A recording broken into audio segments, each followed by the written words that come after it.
Neil O'Riordan was first. Thank you. Hi, Stephen. Neil, how you obviously spoken about him already, but with Mark, did you feel it was important to say last week that he was next in line to play, just to give him a confidence boost? And how has he been over the last couple of days? Has he drawn confidence from that, knowing that he's going to play? Yeah, well, listen, Dean Kiley's been mainly working with him and working with the three keepers, and doing some good work. And tonight in the stadium now again, we get an opportunity to do a little bit more. We've only met since Sunday. Obviously, I have been in contact with Mark over the last couple of weeks, because just speaking to him and so forth. We thought he might have played for Bournemouth against Southampton on Saturday, having been recalled from loan. He probably felt he was going to play in the cup. It didn't happen, and but it doesn't matter. That's immaterial.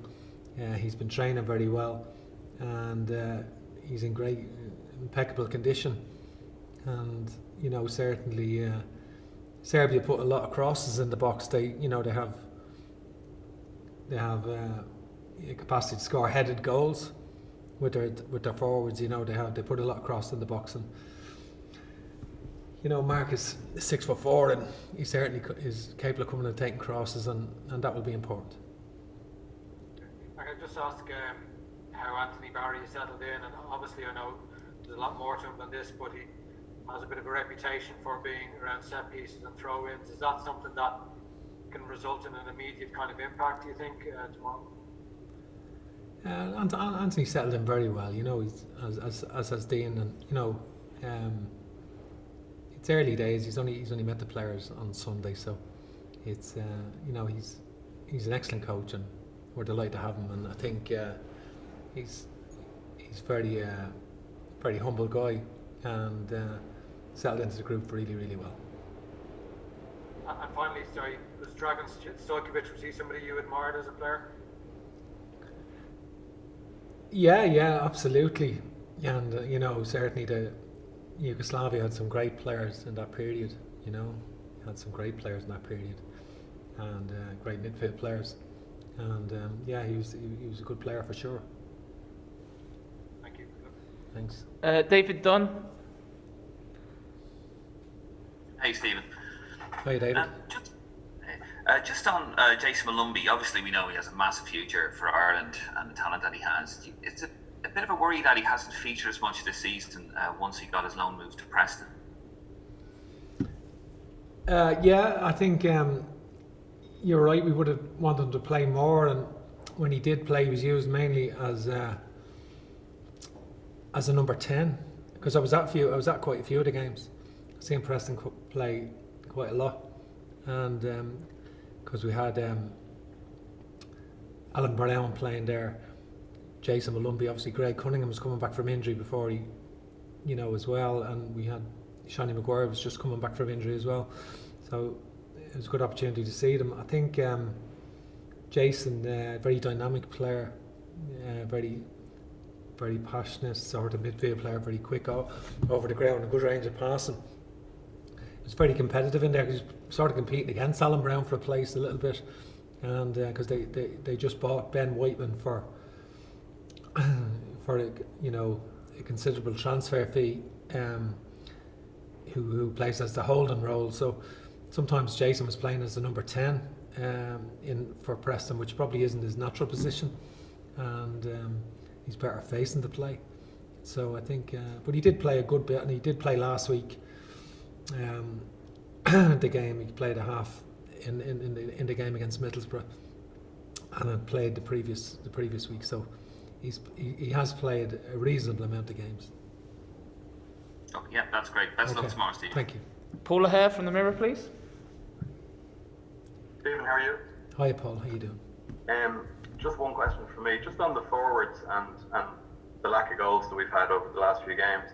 Has that played on your mind over the winter months? Is it, I know you like your teams to be sort of free scoring. Has that bugged you? And what sort of conversations can you have in the short period of time that you have your players this week in terms of just reassuring them and telling them sort of not to lose heart almost?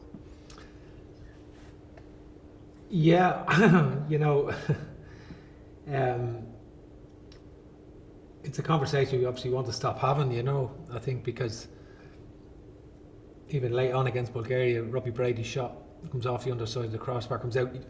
I think it's just a conversation we want to. I think you look at a team like Liverpool with the forwards that they have, and they went a high number of games without scoring, and it can happen to a team. And I think obviously there's been extenuating circumstances. I don't want to be making excuses, and I think it's something that we'll address soon enough, and we'll address quickly. We need to address quickly, and we've got the game against Serbia. I think we've hit the post quite a lot, hit the bar, so we need to just take our chances when they come, and it's not that we haven't created a lot of chances in the games, but Serbia, will make it difficult for you to create chances. They are a very formidable team, and we're going to have to work hard to create chances against them away from home, but we believe we can do that. Thanks, Sid. Thanks. Brendan? Hey, Stephen. Hi, I was talking to Brendan. Paddy McLaughlin about you, and he said in your training drills, you'd maybe spend 30 or 40 minutes on a throw-in drill, that meticulous preparation. But shifting to international football, do you feel that, the preparation, you almost have to microwave your preparations? And is that probably the biggest challenge that you've had? Yeah, and even from managing the under-21 team, there has been a challenge, because when I come in with the under-21 team, you might come in on a Sunday, and the match might be the following Friday or something, and then Tuesday. So you could plan your week, your training week, cover everything. Yeah, now I've had to adapt and learn quickly, and I'm not saying I haven't made mistakes, in relation to having so little time to prepare. You just really need to, there's things you can learn quickly, and you need to adapt quickly. Come in on a Sunday, and match Wednesday, match day +1 for some of the players yesterday, and then we're in the stadium tonight. So, but I've learned a lot in the short time, because the first match was just 6 months ago, of course, against Bulgaria, and I think from the 3-game windows, because and not only have I learned, the players have learned a lot, because they never had that before either. This is new for them, like to have 3-game windows and matches only arriving, getting on a flight, coming back in, getting on another flight back out to Hungary, as we did from Slovakia back to Dublin, back to Finland. So that's all new. That's new territory for them, and I think they're learning. They've adapted. So the windows that we've had have been good learning experiences for us, and I think coming into here, and I feel really equipped now, to prepare the team to in the short space of time. We've learned from our experiences of the last month, for sure. We've learned a lot, but great help from like even Keith Andrews been fantastic, and all of the background team have been fantastic. So it's it's a terrific team here. Thanks, Steve. Thanks. Paul Lennon? Hello, Stephen. In the last number of years, going back to 2014, this Ireland team has managed to get some fantastic away results, draws in Germany, a draw in Denmark, and wins in Wales and in Austria, by conceding possession all the time and by playing on the break. I know your idea is that you want to play a possession-based game. Is it not more pragmatic tomorrow night to play a game that is based on getting the result, even if you have to concede possession for a lot of the time, to get a draw? Yeah, I mean, I think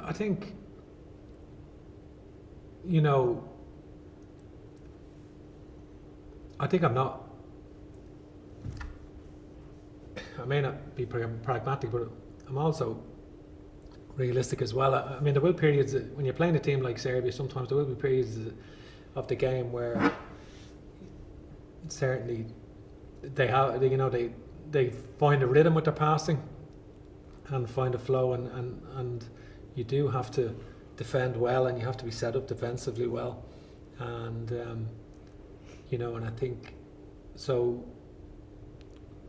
I do get the point that you're making, but that doesn't deter from the way we want to play. Like, we're not, we want to pass the ball well, and we want to create chances ourselves. We want to try and control the game, as we did in Slovakia, for example. So you said, I know that one of the points we made, we got draws in Serbia and in the past, and you mentioned one or two countries there. Like when we went to Slovakia, we sort of had the upper hand for the majority of the game. Well, for probably 60% of it, say. And I think that was, we had the lion's share of possession and had most of the chances. But that's not to say Serbia have probably better attacking players than Slovakia. So they would pose a different threat, and we'll have to adapt to that. We have to adapt to the situation. There'll be periods of time where we will have to defend well, and but we shouldn't limit our expectations in terms of when we are in possession either. We have to try and cause a threat ourselves. I just obviously James sounds as if James McLean, as if he's in fine fettle. This injury doesn't seem to be taking too much out of him. You've no doubts that if you want to start him, you will. And he's obviously a big game player. His commitment to Ireland is exceptional. He's also a goal scorer, which must come into your thinking. Yeah, obviously I know James a long time. I had him from when he was 16 or 17 till when we sold him to Sunderland that area when he was 21. And so I know how committed he is as a player and as an individual.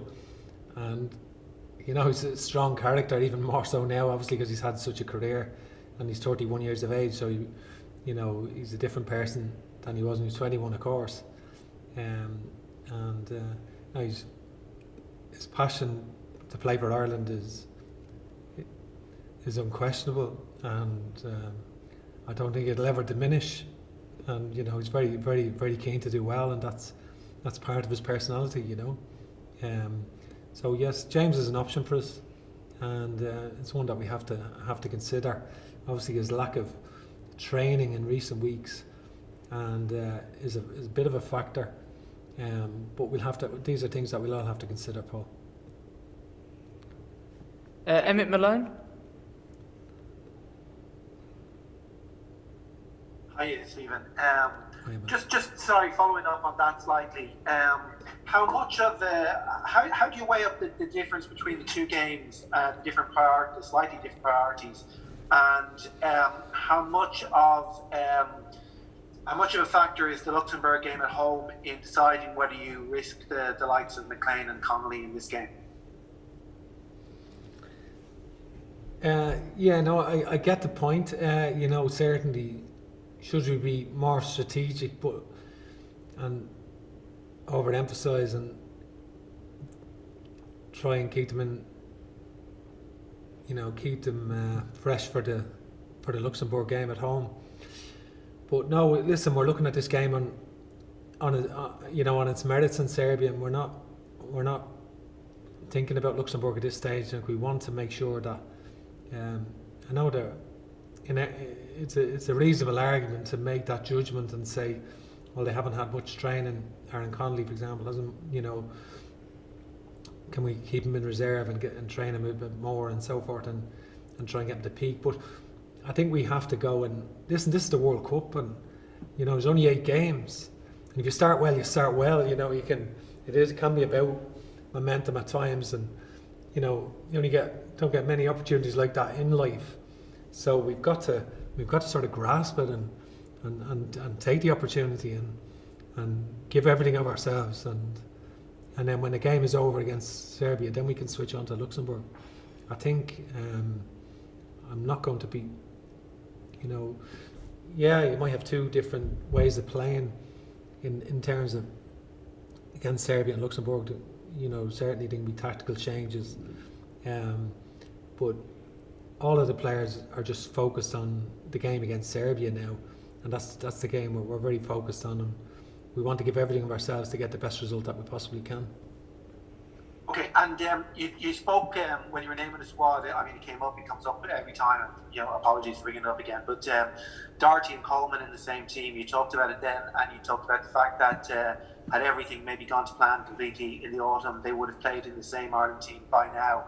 I'm wondering, given the injuries that you do have, the doubts you have about a couple of the players, whether you revisit it, whether injuries and absences, which seem to be more affecting attack and midfield, whether that prompts you to kind of revisit the shape of the defence and adopting a system that might accommodate both of those.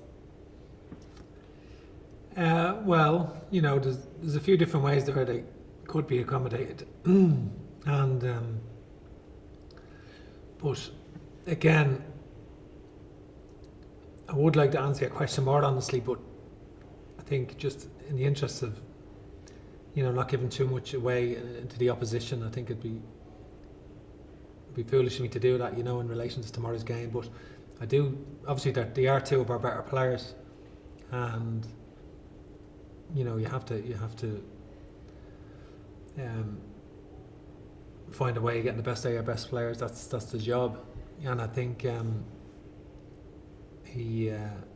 Matt can play in a few positions as well, Matt Doherty, and so we'll have to wait and see. Over the week, I'm sure that they will play together. Okay.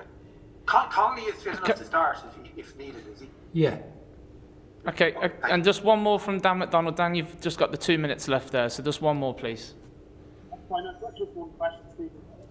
You spoke earlier about the dissection of Shane Duffy and how that's a recurring discussion point, but actually, whatever about form, can I just check with Shane's fitness? He actually hasn't played first team games since February 14th, I think. I mean, whatever about form and general sort of mental well-being, just physically, is he okay? Just he hasn't actually had a huge amount of football lately.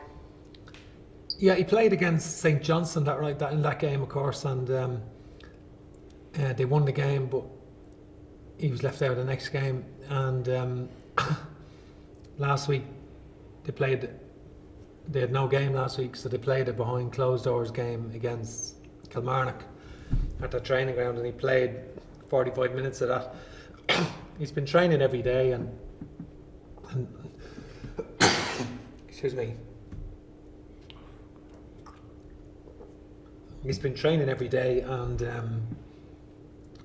ideally, it's not a scenario that we would have wanted. We would have wanted him to be playing every week,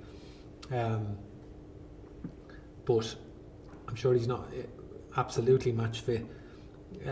But he's fit. He's no injuries. He's ready to go. He's training, and he's hungry, and he's very keen to do well. Okay.